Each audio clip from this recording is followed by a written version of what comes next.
My husband said, I'm taking a 2-week trip to find myself, with my first love from high school.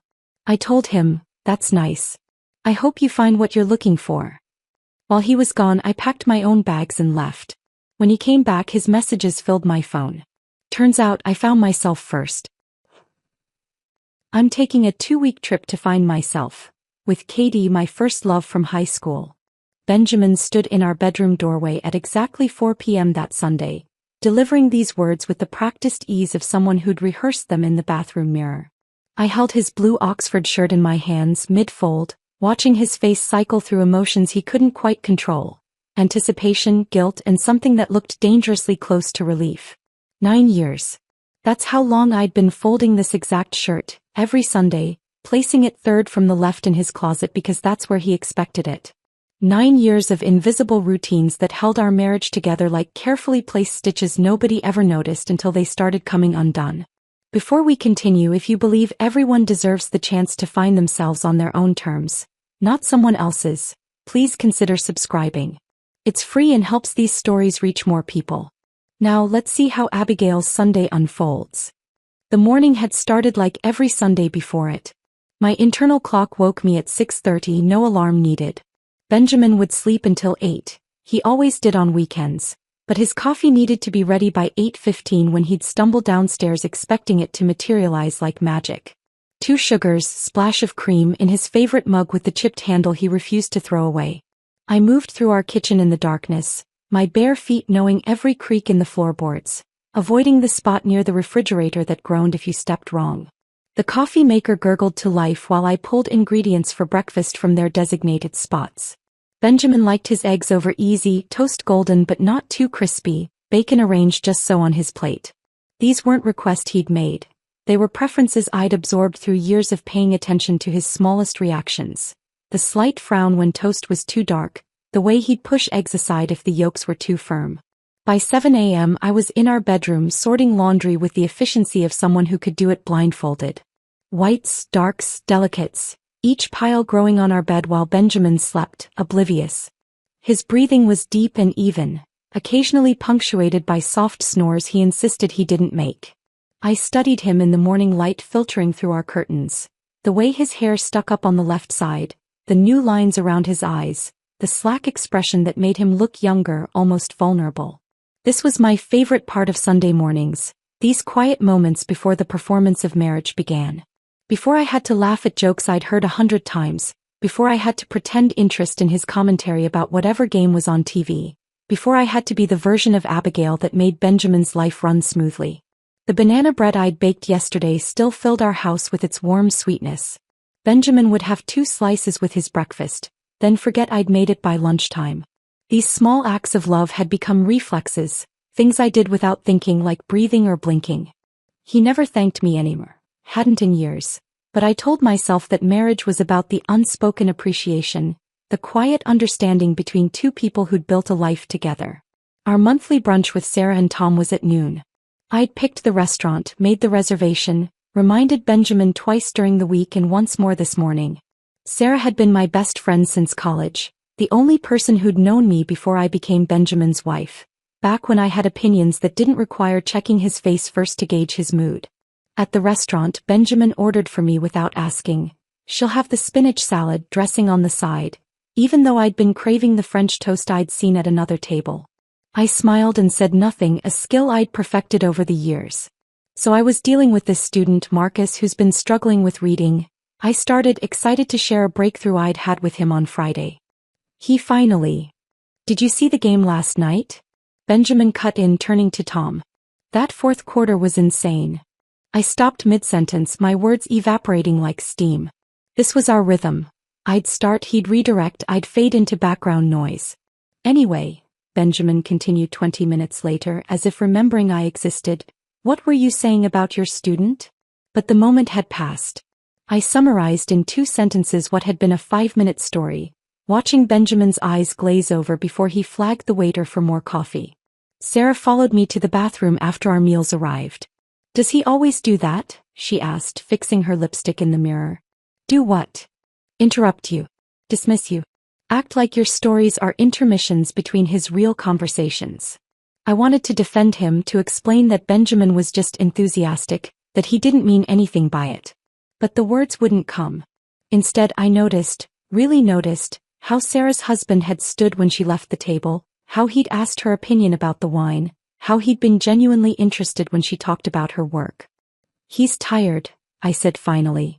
"Work's been stressful." Sarah met my eyes in the mirror. "Abby, when's the last time he asked about your day and actually listened to the answer?" The question hung between us like an accusation. I couldn't remember. Back home, Benjamin disappeared into his phone, sprawled on our couch with the TV playing in the background. Every few minutes he'd chuckle at something on his screen, occasionally angling it toward me to show a meme I didn't understand or a video I didn't find funny. "Remember Katie Walsh?" he asked suddenly, showing me a Facebook photo. A blonde woman smiled from a hiking trail, all toned arms and genuine happiness. From high school. Yeah. She just got divorced. Really found herself, you know? Started this whole journey of self-discovery. Hiking, meditation, all that stuff. He scrolled through more of her photos with an intensity that made my chest tight. "We should get hiking boots," he said. "Start being more active." But I knew he meant himself. In 9 years, Benjamin had never once suggested we exercise together until now. Until Katie Walsh's divorce status update had apparently awakened something in him. I noticed other changes too. The teeth whitening strips that appeared in our bathroom. The cologne I hadn't smelled since our dating days. The gym membership he'd suddenly started using after 3 years of paying for nothing. The way he'd started examining himself in mirrors, sucking in his stomach, running his hands through his thinning hair. By 3:30 I was back in our bedroom folding the laundry that had been washed and dried while we were out. Benjamin's shirts required specific attention. Collar flat, sleeves crossed, third button fastened. My hands moved automatically through the familiar motions while my mind wandered to Sarah's question. When had Benjamin last asked about my day? When had he last noticed I'd cleaned the house, made his favorite dinner, remembered to buy the specific brand of cereal he liked? When had I become invisible in my own marriage? That's when Benjamin appeared in the doorway and I knew, the way you know a storm is coming by the change in air pressure, that our carefully constructed Sunday routine was about to shatter. "I need to tell you something important, Abigail." His voice carried a weight that made me look up from his shirt. Benjamin never called me Abigail anymore. I was always Abby, Abs, or just Han, when he needed something. But Abigail? That was reserved for serious conversations, the kind that changed things. "I'm taking a 2-week trip to find myself," he said, then added as if it were a minor detail, "with Katie. My first love from high school." The shirt in my hands went still. I waited for more. An explanation, an apology, something that would make this make sense. But Benjamin just stood there, shifting his weight like a teenager who'd asked to borrow the car, waiting for my response to determine his next move. The words hung in our bedroom air like smoke from a blown-out candle. I looked down at Benjamin's blue Oxford, smoothed a wrinkle that wasn't there, and heard myself speak with a voice so steady it surprised us both. "That's nice. I hope you find what you're looking for." Benjamin's mouth opened, then closed, then opened again. He'd rehearsed this moment. I could see it in the way his hands had been positioned for defense, ready to deflect tears or anger or the vase on our dresser. But I kept folding, creating a perfect crease along the sleeve, my movements deliberate and calm. You're not upset?" "Why would I be upset?" I placed his shirt on the bed with the others, each one aligned like soldiers. "You clearly need this. We all deserve to find ourselves, don't we?" The confusion on his face shifted through so many expressions I almost laughed. Relief washed over him first, followed immediately by suspicion, as if my calm response was a trap he hadn't prepared for. Then came something else. Disappointment, maybe? Had he wanted me to fight? To prove his importance by falling apart? "Abby, you're amazing." He rushed forward, kissing my forehead with more enthusiasm than he'd shown in months. His lips were dry, and he smelled like the new cologne that had appeared on his dresser last week. "This is why I married you. You understand me. You get me." The words settled into my chest like stones. Not, "I love you." Not, "You're the best thing in my life." Just that I understood him, made his choices easier, enabled his comfort.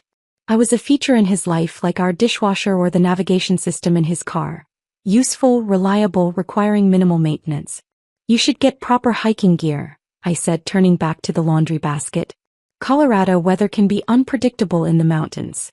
Maybe those moisture-wicking shirts they sell at REI. Right? Yes. I was thinking the same thing. His voice carried the manic energy of a child who'd gotten away with something. Katie says the elevation can be tough if you're not prepared. Katie says. Already she was the authority, the guide to his new authentic life. Monday morning arrived with Benjamin transformed into someone I'd never seen before. He'd taken the week off work, something he'd never done for our anniversaries or my birthday, to prepare for his journey of self-discovery. Our credit card statements would later show the damage. $300 hiking boots he'd wear exactly twice, $150 worth of meditation apps and audiobooks about finding your true self, athletic wear that cost more than my entire teaching wardrobe. Look at these reviews, he said, shoving his phone in my face over breakfast. The Colorado retreat looked like something from a wellness magazine. Mountain views, luxury cabins, yoga platforms overlooking valleys. It's supposed to be transformative. Transformative, I repeated, spreading jam on my toast. That's wonderful. The price at the bottom of the screen made my stomach clench. $3,000 for 2 weeks. More than our mortgage. More than we'd spent on our 5th anniversary trip to Florida, which Benjamin had complained about for months afterward. It's an investment, he said, apparently noticing my pause. In ourselves. In our future. Our future. While planning a trip with another woman. Tuesday he came home with bags from 3 different outdoor stores. He modeled each outfit like a teenager trying on personas, asking my opinion about which colors would look best in photos. I suggested the blue hiking shirt. It would bring out his eyes in mountain sunlight. He beamed at me as if I'd given him permission for something much larger than fashion advice. Wednesday evening I helped him pack. It was almost peaceful, this careful folding and organizing, like preparing for any other trip except for the constant mentions of Katie's preferences. Katie says we should pack light. Katie thinks morning hikes are more spiritual. Katie believes in digital detoxing, so I might not have phone service. Each mention of her name was a small cut, but I'd learned to stop feeling them individually. They accumulated instead into a general numbness, like emotional Novocaine. These shirts will photograph well, I said, folding his new hiking clothes with the same precision I'd given his work shirts for 9 years. The fabric won't show sweat as much. Benjamin looked at me with something close to awe. How are you so perfect about this? Perfect. As if my response to betrayal was a performance to be graded. Thursday morning Sarah insisted on coffee. She'd been texting since Sunday, clearly sensing something was wrong. We met at our usual place, a small cafe downtown where the barista knew our orders and the corner booth was always saved for us until 11 a.m. Sarah didn't bother with small talk. The moment we sat down she grabbed my hand hard enough that her wedding ring pressed into my palm. He's literally telling you he's going on a romantic getaway with another woman. It's a journey of self-discovery, I corrected, stirring sugar into my coffee with mechanical precision. Stop it. Stop pretending this is normal. I'm supporting my husband's growth, I said, meeting her eyes with a smile that felt painted on. Isn't that what wives do? Sarah studied my face like she was trying to decode a message written in a foreign language. Her expression shifted from concern to confusion to something that looked like understanding. She leaned back in her chair, eyes widening. Abigail Thompson, what are you planning? I'm planning to be the supportive wife Benjamin deserves. Something in my tone, maybe the way I emphasized deserves, made her release my hand. A slow smile spread across her face, the kind she used to get in college when she figured out a professor's trick question before everyone else. How long have you been planning? I don't know what you mean. Abby. She leaned forward, lowering her voice. I've known you for 15 years. You organized your revenge on Chelsea Morrison in sophomore year for 3 months before anyone knew she'd stolen your thesis idea. This calm act. This perfect wife routine. You're planning something. I took a sip of coffee, letting the warmth settle in my chest. Benjamin needs to find himself. I think it's important to give him the space to do that. Sarah's grin widened. Oh my God. You're really going to do it. Do what? Whatever it is you're planning. And it's going to be spectacular. We sat in silence for a moment, both of us remembering the woman I'd been before Benjamin. Organized, decisive, taking no nonsense from anyone.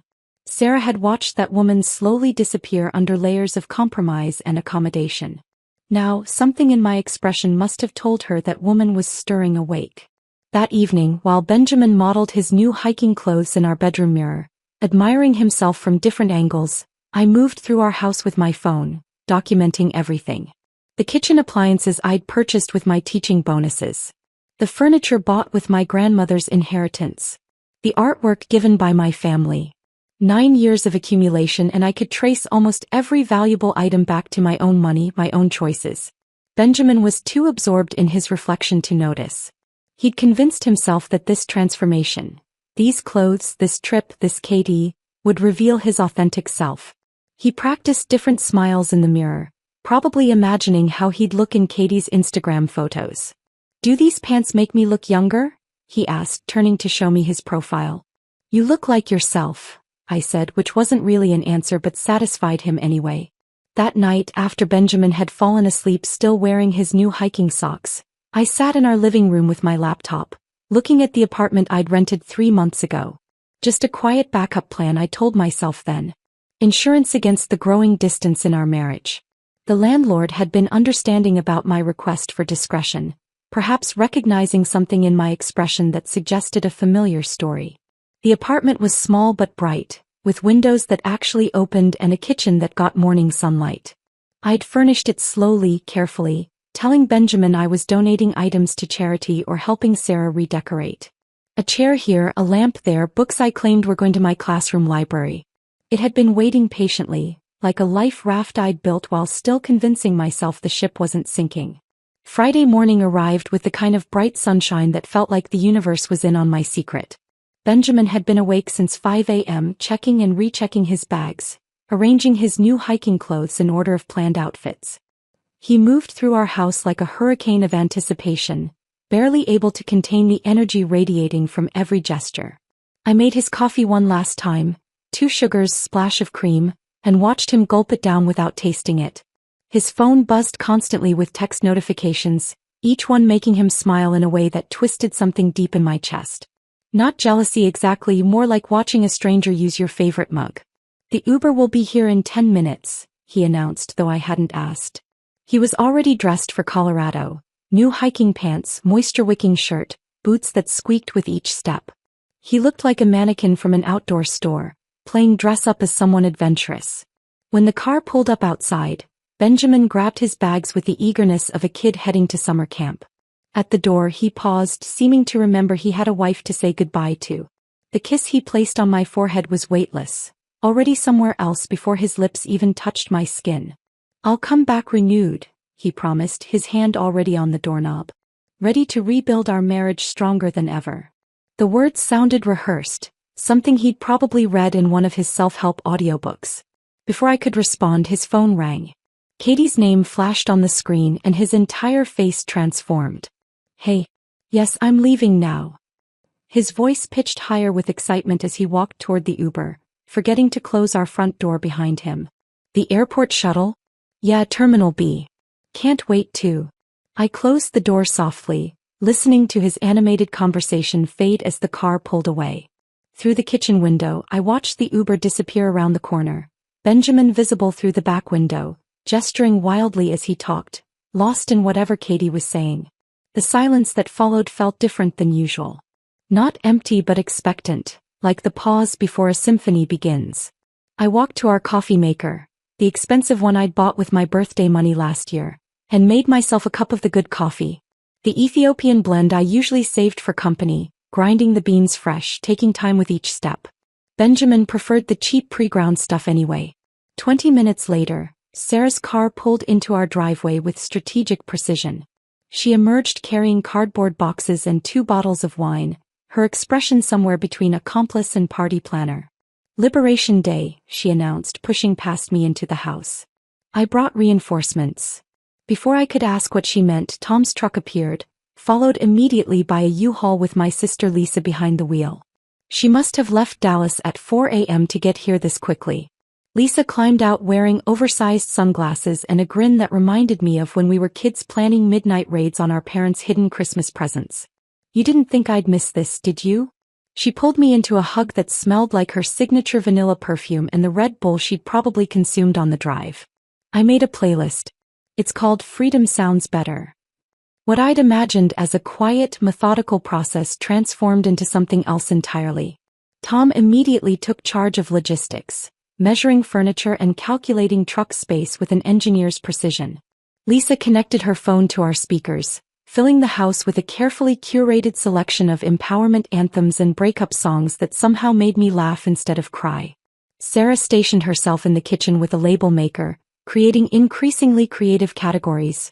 Books Benjamin pretended to read, kitchen stuff he couldn't identify, actual art versus his sports posters. By noon, the atmosphere had shifted from moving day to celebration. Tom popped champagne he'd apparently brought for this exact purpose, pouring it into my grandmother's crystal glasses that Benjamin had always wanted to sell. To Abigail, he toasted, for finally choosing herself. We clinked glasses in my half-empty living room, sunlight streaming through windows that looked bigger without Benjamin's oversized entertainment center blocking half the wall. Mrs. Chin from next door appeared around 12:30 with a tray of sandwiches and a knowing look. I saw Benjamin leave with designer luggage for hiking, she said, setting the food on our kitchen counter. My husband had the same luggage when he left me for his secretary 15 years ago. Men are not creative creatures. She squeezed my hand, her eyes holding the understanding of someone who'd walked this path before. You need help? My grandson has strong back. As we packed, the truth of my marriage became visible in what belonged to whom. The coffee maker, the one Benjamin bragged about to his friends? My money. The memory foam mattress topper that finally helped my back pain? My purchase after Benjamin declared it an unnecessary expense. The kitchen supplies I'd carefully collected from estate sales and restaurant supply stores? All mine while he complained about the cost of takeout. My grandmother's china, which he'd called too fussy, and suggested we sell. Wrapped carefully in bubble wrap by Sarah, who remembered eating off these plates at my college graduation dinner. Look at this, Lisa said, standing in what was now obviously Benjamin's corner of our living room. His contributions stood out in their absence of taste. The recliner that didn't match anything, the enormous TV he'd insisted we needed, the exercise bike that had held more laundry than it ever had him. 9 years, I said quietly, looking at how easily our life divided into mine and his. 9 years and everything worth keeping fits in one truck. Tom loaded boxes with practiced efficiency while Sarah continued her labeling system, now adding commentary. Abby's grandmother's silver that Benjamin tried to pawn, photo albums pre-Benjamin when Abby smiled genuinely. Lisa documented everything with her phone, creating what she called evidence of liberation. Photos of me actually laughing as we discovered Benjamin's secret stash of protein powder that expired in 2019, videos of Sarah dramatically reading the motivational quotes he'd taped to our bathroom mirror. By 3 p.m. the truck was loaded. Our house, his house now, looked strange with half its contents gone, like a smile missing teeth. But instead of sad, it felt honest. This was what Benjamin had contributed to our life together. Empty space and ugly furniture. I stood at his sock drawer with a pen and paper, choosing my words carefully. The note needed to be perfect. Not cruel, not dramatic, just true. I wrote it twice, then a third time until the words felt right. Benjamin, I took your advice and found myself. Turns out I was here all along, just buried under 9 years of being who you needed me to be. The divorce papers are with your attorney. I hope Katie helps you find whatever you're looking for. You deserve each other. Abigail. I folded it once, placed it between his hiking socks and his dress socks, where he'd find it only after the initial panic of discovery had passed. Lisa waited by the door as I took one last walk through the house. Each room held memories, but they felt like photographs of someone else's life now. The kitchen where I'd cooked thousands of meals he barely noticed. The living room where we'd sat together but separately, him lost in his phone while I read books he never asked about. The bedroom where we'd slept side by side like strangers who happened to share a lease. I locked the door with my key for the last time, sliding it under the mat where we'd always kept the spare. The click of the lock felt final, satisfying, like the last piece of a puzzle sliding into place. The convoy of vehicles pulled away from Benjamin's house, my former house, like a funeral procession in reverse, heading toward life instead of away from it. Lisa drove the U-Haul while I sat in the passenger seat, watching familiar streets transform into new territory. Sarah and Tom followed in their car, turning our escape into something that felt less like running and more like graduating. My apartment building stood on a tree-lined street downtown, far enough from our old neighborhood that I wouldn't accidentally run into Benjamin at the grocery store. The afternoon sun caught the windows of my third-floor unit, making them glow like promises. As we pulled into the parking area, I felt my phone vibrate. Without looking, I knew Benjamin had started discovering Katie's real expectations for their spiritual journey. "Home sweet home," Lisa said, pulling the U-Haul to a stop. "Your new life starts now." We worked like a choreographed team. Tom and his brother, summoned via text for heavy lifting, handled furniture. Sarah directed traffic with her label system, ensuring everything landed in its designated room. Lisa kept the music going and the mood light, occasionally holding up items for group judgment. "Keep or toss?" she asked, displaying a wedding photo from my dresser. "Keep," I said, surprising myself. "But in storage." Evidence of my temporary insanity. By early evening, the bones of my new life were in place. The apartment smelled like cardboard and possibility. My grandmother's china sat in kitchen cabinets that caught evening light. Her rocking chair fit perfectly by the window, angled to watch sunsets I'd actually have time to notice now.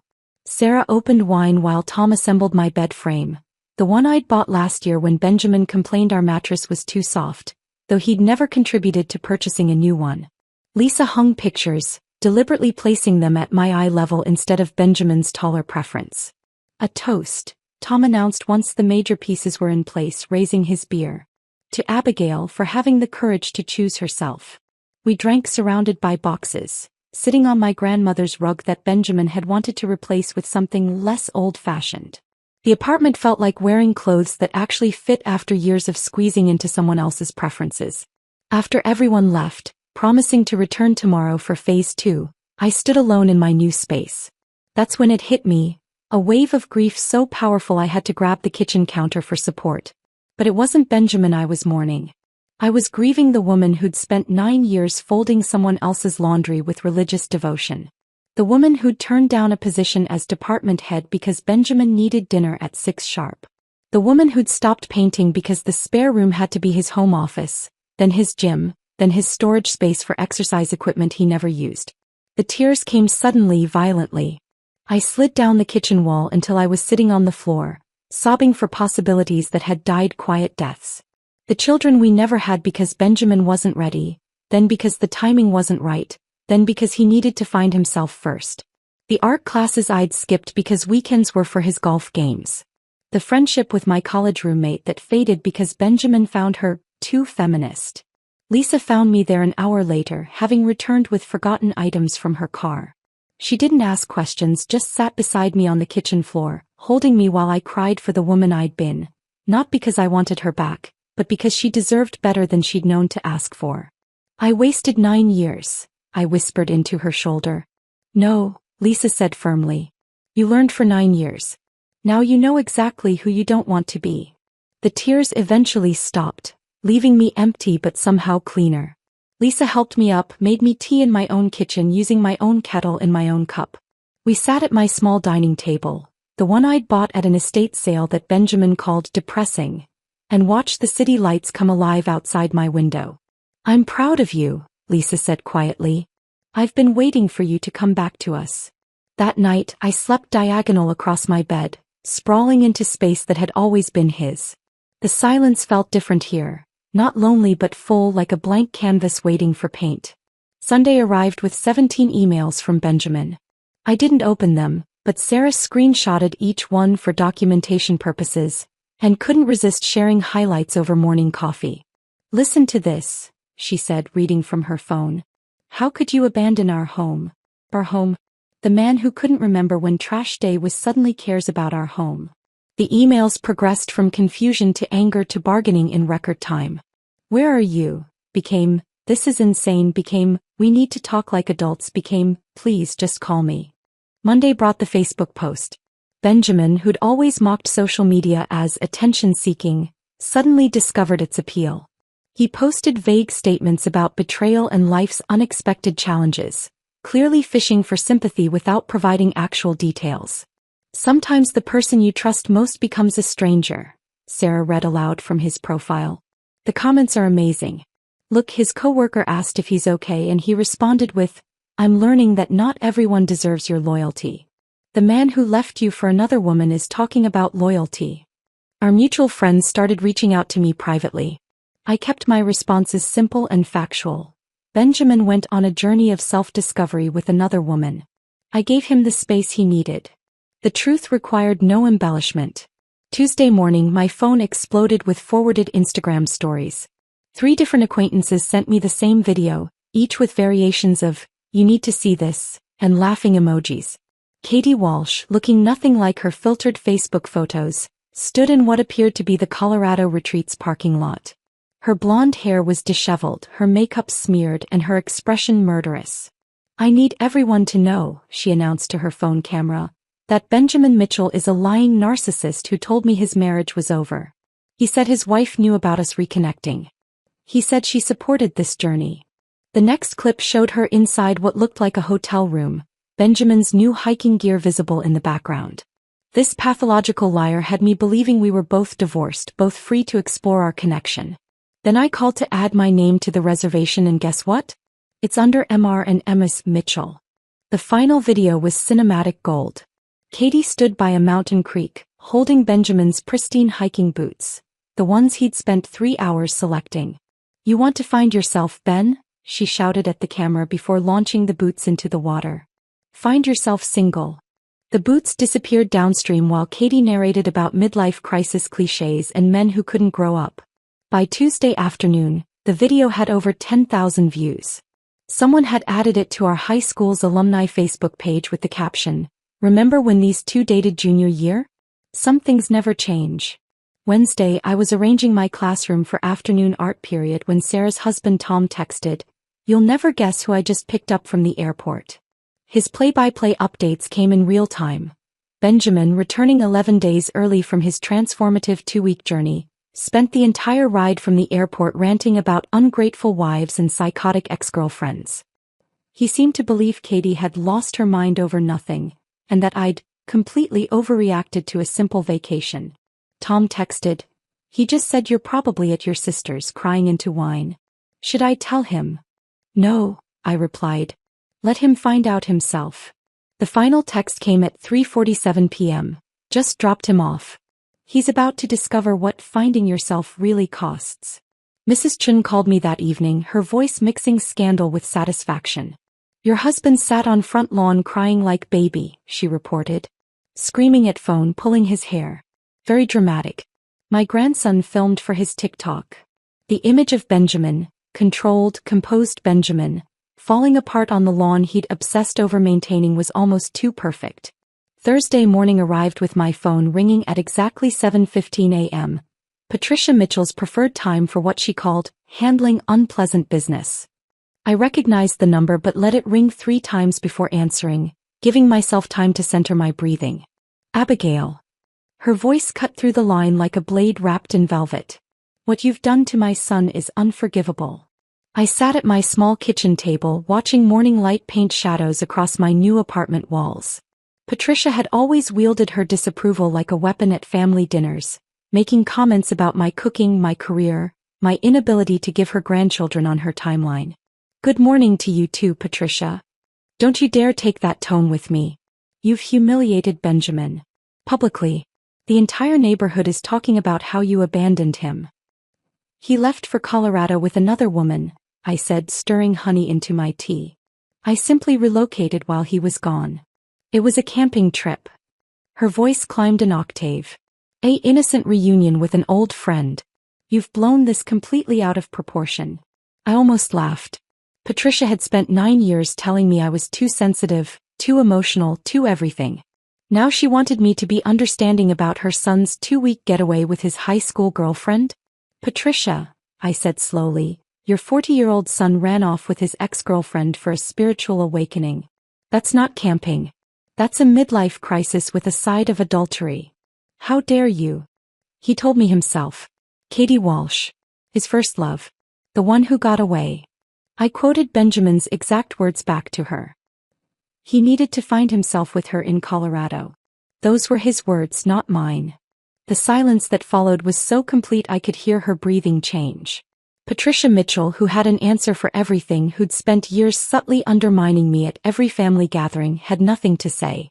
"I'm calling the police," she finally managed. "You've stolen from him. That's theft. I took my grandmother's china, my clothes and furniture I purchased with my own money.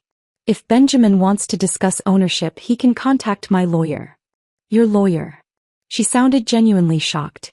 "You've already involved lawyers? After everything we've done for you? Everything they'd done for me? Like the Christmas Patricia gave everyone else thoughtful gifts but handed me a weight loss book. Or the birthday dinner where she seated me at the children's table because someone needs to watch them. Or the countless times she'd introduced me as Benjamin's wife, without using my name, as if I was a position rather than a person. Patricia, I need to go. I have a class to teach." "This isn't over," she warned. "I'll make sure everyone knows what kind of woman you really are." "They already know what kind of woman I am," I said. "I'm the kind who refuses to be anyone's backup plan." I hung up before she could respond, my hands surprisingly steady. Friday afternoon brought a different Mitchell to my phone. David, the successful brother, the lawyer who'd made partner before 30 and never let anyone forget it. His name on my screen meant Patricia had deployed her best weapon. "Abigail," he began, using what Benjamin called his courtroom voice.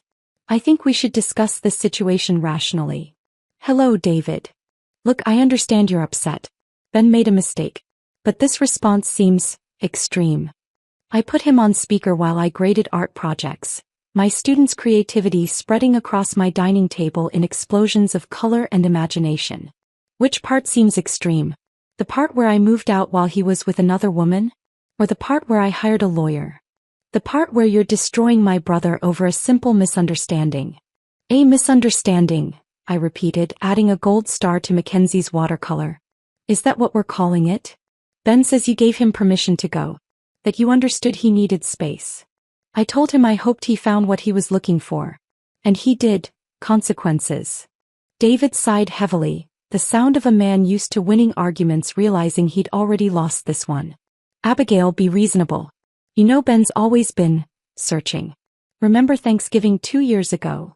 When he spent the entire dinner texting someone while I served your family alone?" "Yes, I remember." "Or your anniversary last year? The one he forgot but somehow remembered Katie's birthday on Facebook? That anniversary." David went quiet. I could practically hear him recalibrating his approach. "We always wondered why you stayed," he admitted finally, his lawyer voice dropping to something more human. "Mom said you were lucky to have him, but Dad and we saw how he treated you. Like his personal assistant," I supplied. "Or did you prefer when he called my teaching job a cute little hobby? That was at Easter, right after I'd won Teacher of the Year." "He was jealous," David said quietly. "You were successful at something that mattered. He was just existing." It was the most honest thing any Mitchell had ever said to me. "Then you understand why I left." "I understand. But Mom won't stop until she gets her way. You know how she is." "That sounds like a Benjamin problem, not an Abigail problem." Saturday morning brought evidence of Benjamin's financial panic. My lawyer forwarded his increasingly desperate emails with professional detachment. Benjamin had discovered he couldn't access my savings account, the one with my grandmother's $50,000 inheritance and 5 years of careful saving from teaching bonuses and summer school wages. The joint checking account told a different story. After I'd withdrawn my contributions, documented meticulously over 9 years, Benjamin was left with exactly $347.82. His deposits had been sporadic at best, usually just enough to cover his personal expenses while my teacher's salary handled mortgage, utilities, groceries, and life. His emails revealed a man discovering adulting for the first time at 40. "What's the mortgage payment? When is the water bill due? What's our Netflix password? How do I access the insurance information?" 9 years. 9 years of marriage and he didn't know our mortgage payment. Didn't know I'd been paying it mostly alone for the last 3 years after his career transition became permanent underemployment. Sarah, meanwhile, had transformed into a social media vigilante. She called Saturday evening, barely containing her glee.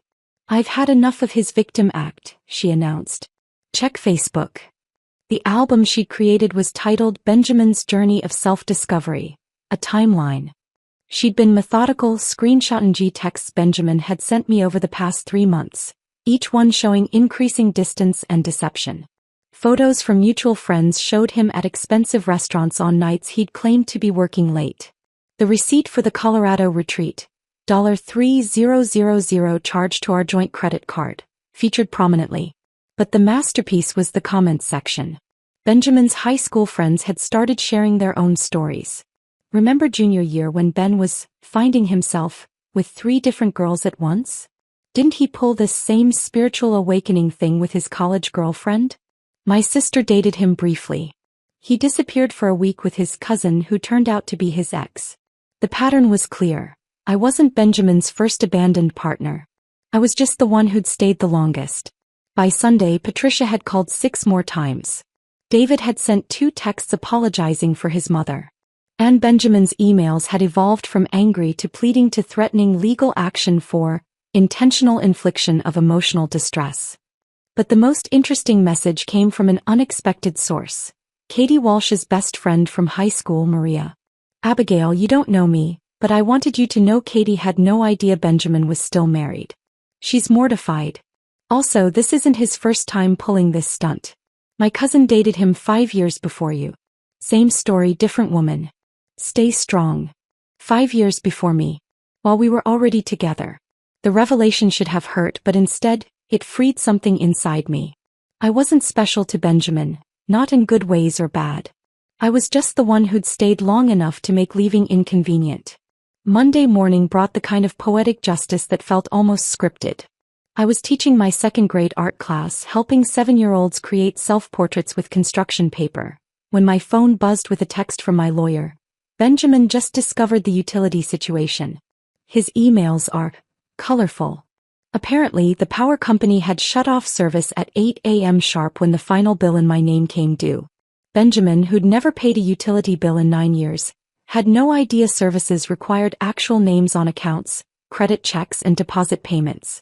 The gas company wanted $300 upfront. Electric needed $250.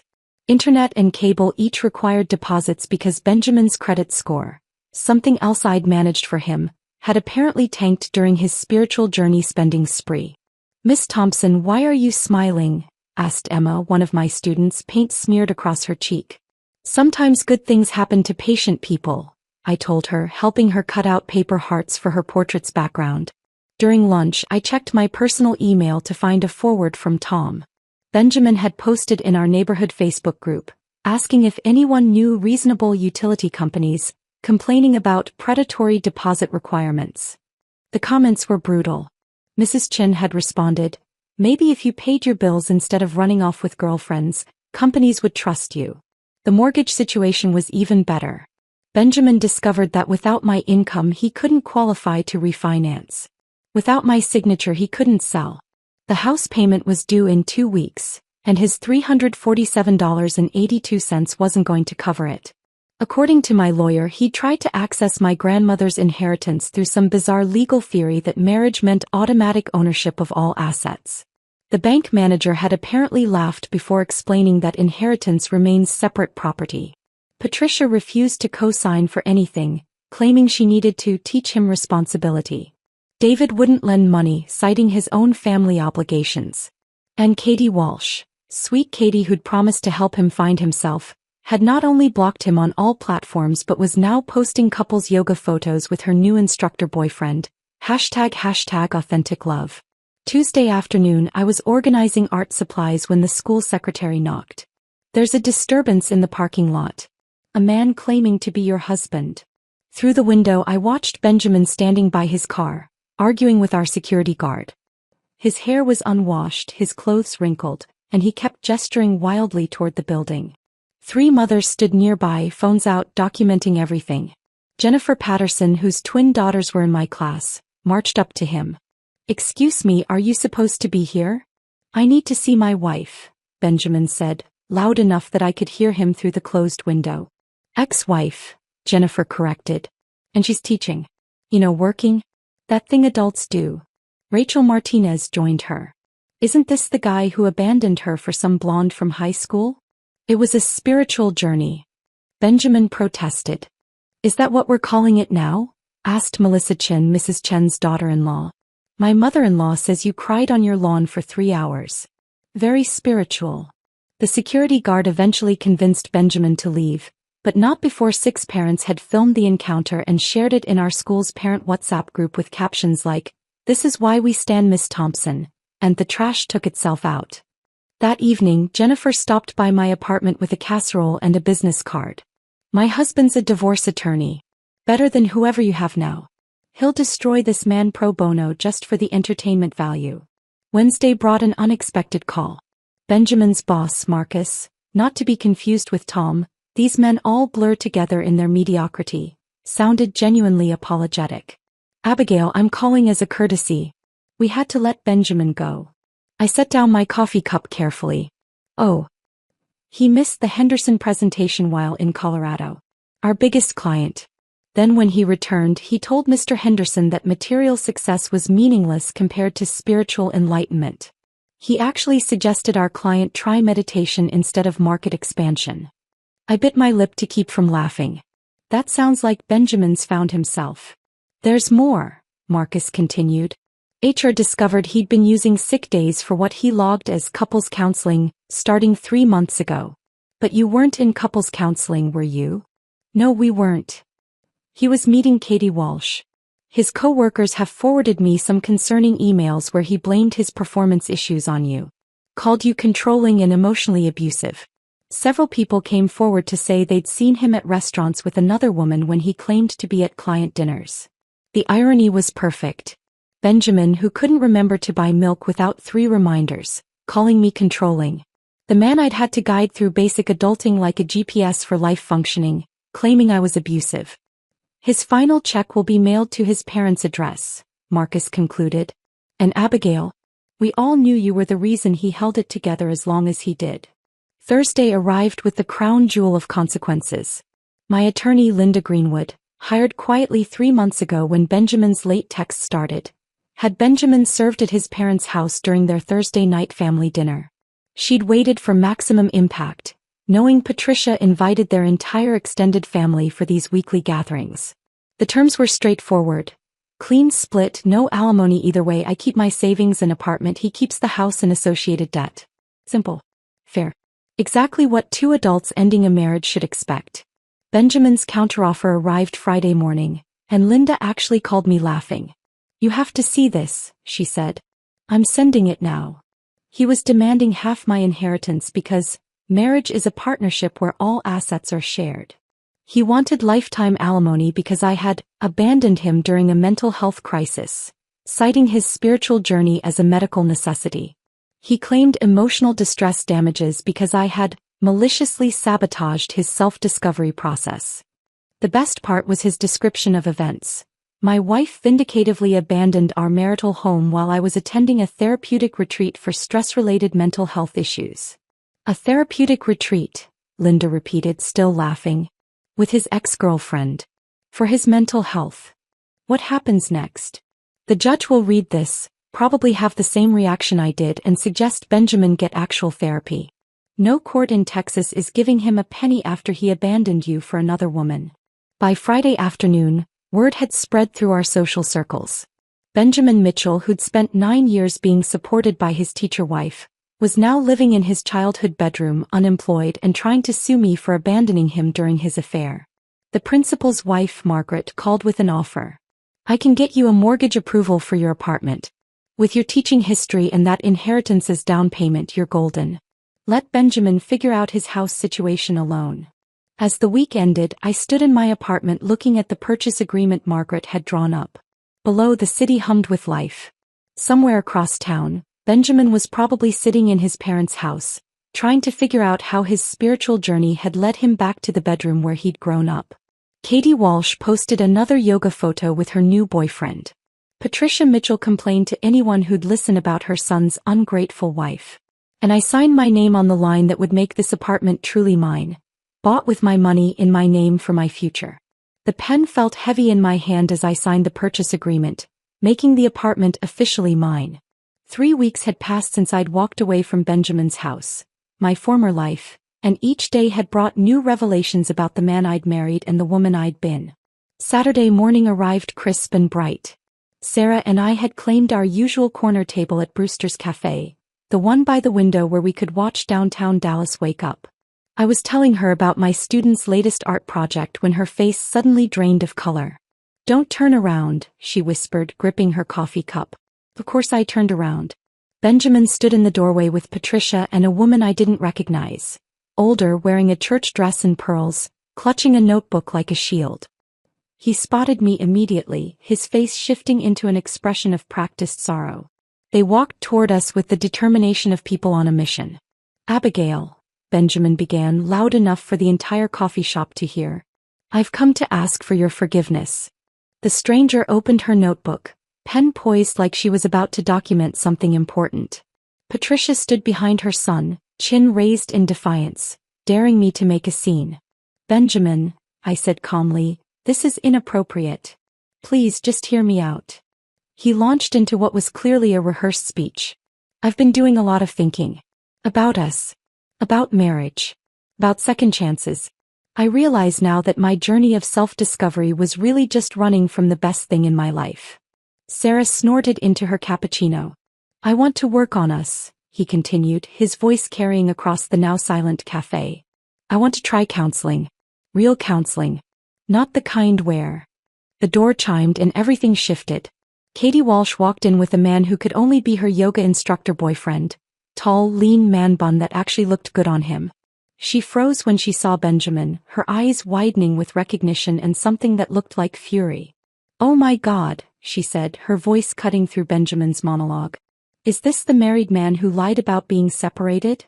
She walked straight up to our table, ignoring Patricia's attempt to block her path. "Abigail, right? Honey, you're a saint for putting up with him as long as you did. This pathological liar told me you knew about us, that you supported our reconnection." The churchwoman's notebook snapped shut. She looked at Patricia with barely concealed horror. "You said he was the victim here." "This is a misunderstanding," Patricia started, but the woman was already backing away. "I don't witness lies," she said, heading for the door. "And I certainly won't be telling Pastor Williams that Benjamin deserves the congregation's support." Katie wasn't finished. 6 months, she told me, her yoga instructor boyfriend standing protectively beside her. "He'd been messaging me for 6 months before that Colorado trip. Planning, lying, telling me about his loveless marriage while you were at home doing his laundry." Benjamin's face had turned the color of overripe tomatoes. "Katie, please. Don't." She held up a hand. "I'm done with your manipulation. Abigail, I'm sorry. If I'd known the truth, I never would have." She shook her head and left with her boyfriend, but not before adding, "Get therapy, Ben. Real therapy." The entire coffee shop was watching now, phones not so subtly recording. Benjamin stood there, his grand gesture collapsed around him like a poorly built house of cards. "We should go," Patricia hissed, grabbing his arm. They left, but the damage was done. Within an hour, someone had posted the video to our neighborhood Facebook page with the caption, "Local man tries to win back wife he cheated on, gets called out by his mistress." Saturday afternoon I was organizing my closet, a luxury of space I'd never had before, when my phone buzzed with alerts from neighbors. Benjamin was in my building's parking lot with a guitar. Through my window, I watched him position himself under what he must have thought was my apartment. He was actually 2 windows off, serenading Mrs. Kumar's living room. He started playing and I recognized the opening chords immediately.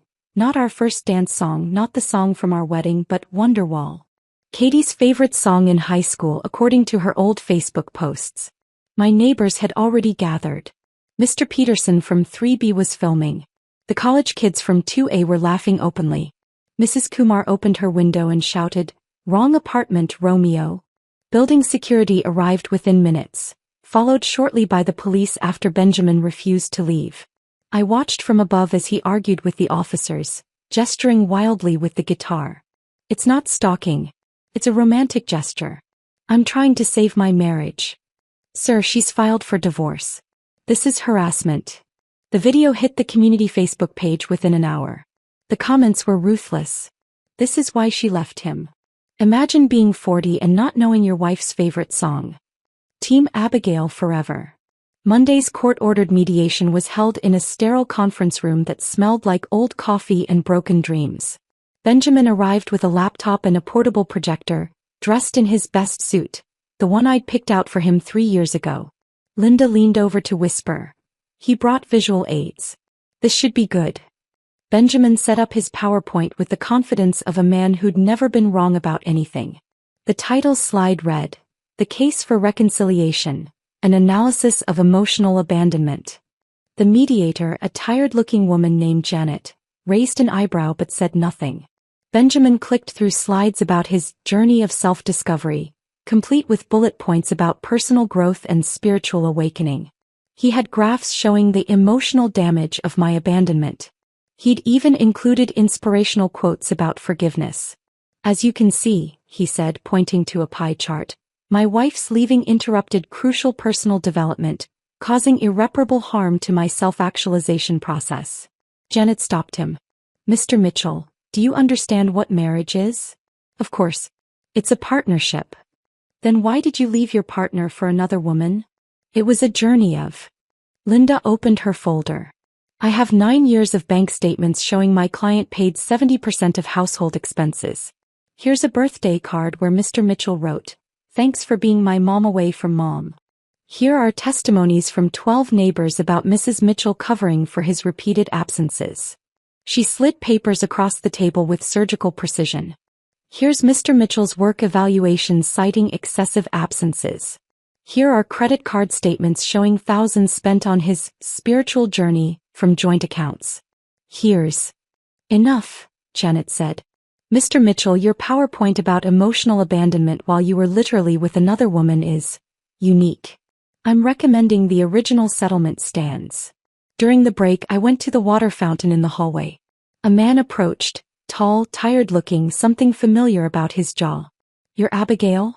I nodded cautiously. I'm Katie's ex-husband, Robert. I wanted you to know something.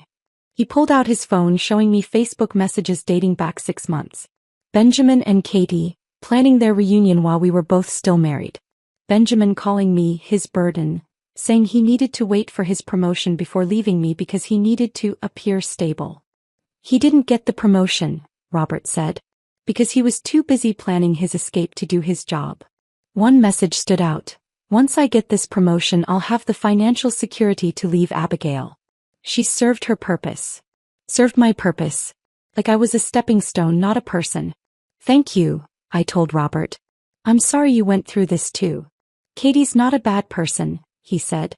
Just lost. And Benjamin. He's a parasite who finds lost people.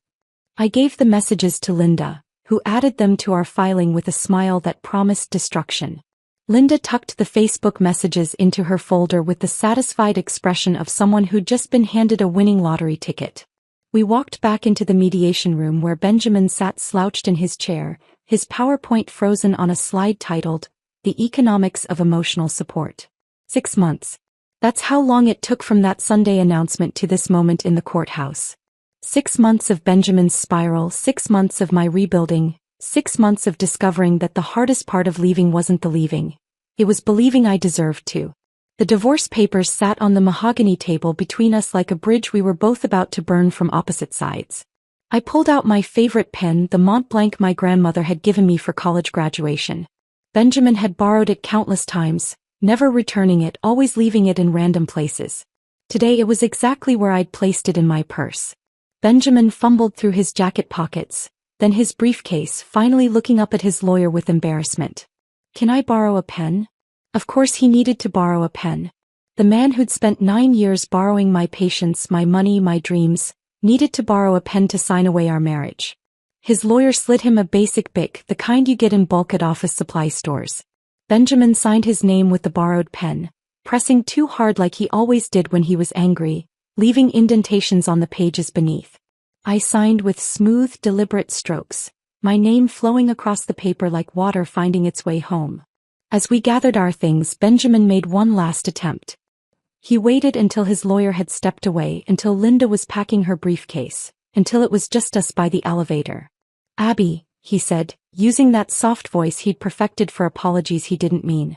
We could try again. I know who I am now. I know what I lost. I looked at him, really looked at him, for the last time as his wife. His hair was thinner, his clothes ill-fitting from stress weight loss, his eyes holding that desperate gleam of someone who'd gambled everything and lost. Standing there in his borrowed suit confidence and borrowed pen signature, he was exactly who he'd always been. Someone who existed only in relation to what others could provide him. Benjamin, I said, my voice carrying no anger, no satisfaction, just simple truth. You did find yourself. This is who you are. And I've found who I am without you. The elevator arrived with a soft ding. I stepped in alone, leaving him in the hallway still holding someone else's pen. My apartment had transformed in 6 months from emergency shelter to actual home. Books lined shelves Benjamin would have called cluttered, their spines creating a rainbow of stories he'd never asked about. Art-covered walls he would have deemed impractical, pieces I'd collected from students over the years, paintings from local artists at street fairs he'd thought were wastes of money. The kitchen perpetually smelled like fresh bread because I'd returned to baking without timeline or obligation. Sunday breads because I wanted them, not because Sunday dinner required them. Experimental flavors Benjamin would have called weird. Lavender honey, rosemary olive, chocolate cherry. Cooling on racks he would have said took up too much counter space. The spare room which Benjamin had claimed for a home gym that collected dust, then an office where he'd played video games, had become my studio.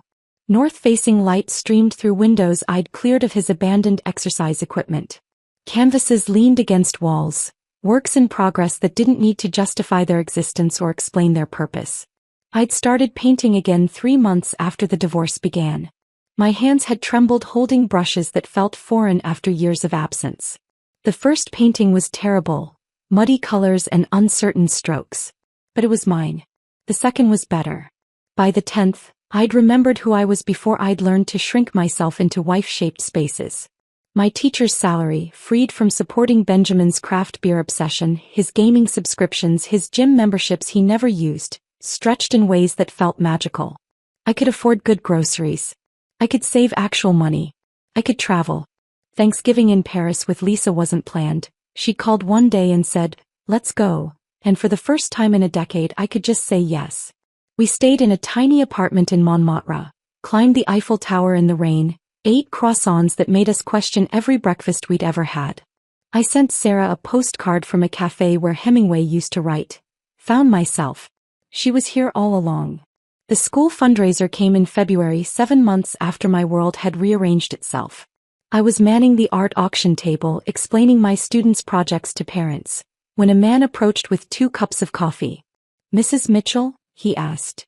"Miss Thompson," I corrected, the name still feeling new and old simultaneously. "Right, sorry. I'm James Turner. Lily's dad. She talks about you constantly." He offered me one of the coffees. "I remember you mentioned loving lavender lattes at the parent conference. They had one at the coffee truck." I stared at the cup. He'd remembered an offhand comment from 3 months ago about coffee preference. Benjamin hadn't remembered my coffee order after 9 years. James was widowed, I learned. His wife had passed 2 years prior from cancer, leaving him to navigate raising a 7-year-old daughter alone. He was a graphic designer who worked from home, allowing him to be present for Lily in ways that mattered. "She comes home glowing from your class," he said, watching Lily show other parents around the art display. "Yesterday she spent 3 hours painting because Thompson says art comes from our feelings. You've given her a way to process everything." We talked until the fundraiser ended. He listened to my stories without interrupting, laughed at actual jokes rather than the self-deprecating comments I'd trained myself to make, asked questions that showed he was paying attention. "Would you like to get coffee sometime?" he asked as we cleaned up. "When you're not being ambushed with one you didn't ask for?" We took it slow. Coffee became lunch, became dinner, became weekend trips to art museums with Lily, who'd appointed herself matchmaker with 7-year-old subtlety. "Miss Thompson," she announced one Saturday at the Botanical Gardens. "My dad thinks you're pretty. And smart. And nice. He said so to Grandma." James turned red. I laughed, really laughed, for the first time in so long it felt foreign. A year after that Sunday announcement, life had settled into rhythms I'd chosen rather than inherited. Sarah forwarded me a Facebook post from Patricia Mitchell asking for prayers for Benjamin, living in their basement, struggling to find his purpose after a traumatic abandonment. Katie Walsh was engaged to her yoga instructor, flooding Instagram with posts about authentic love with someone who honors truth and commitment. Their wedding hashtag was #NamasteForever. Me. I was sitting in my apartment on a Sunday afternoon, grading papers where students had written essays about their heroes. 3 had chosen their art teacher. James was in my kitchen making his mother's secret recipe pasta sauce, filling my space with smells that meant comfort without obligation. Lisa was texting from Dallas about our summer trip to Greece. Something we could actually plan now. Benjamin had been right about one thing. We both needed to find ourselves. He found a 40-year-old man who needed others to prop up his existence, who couldn't function without someone managing his life, who mistook dependency for love. I found a woman who could stand alone so strongly that when someone stood beside her, it was by choice, not necessity. A woman whose life was full of art and travel and students who saw her as heroic. A woman who baked bread because she wanted to, not because anyone expected it. Turns out I wasn't the one who stayed too long. I was the one who got away. From a life that was never really mine, to a life that was entirely my own. If this story of calculated revenge had you rooting for Abigail from start to finish, hit that like button right now.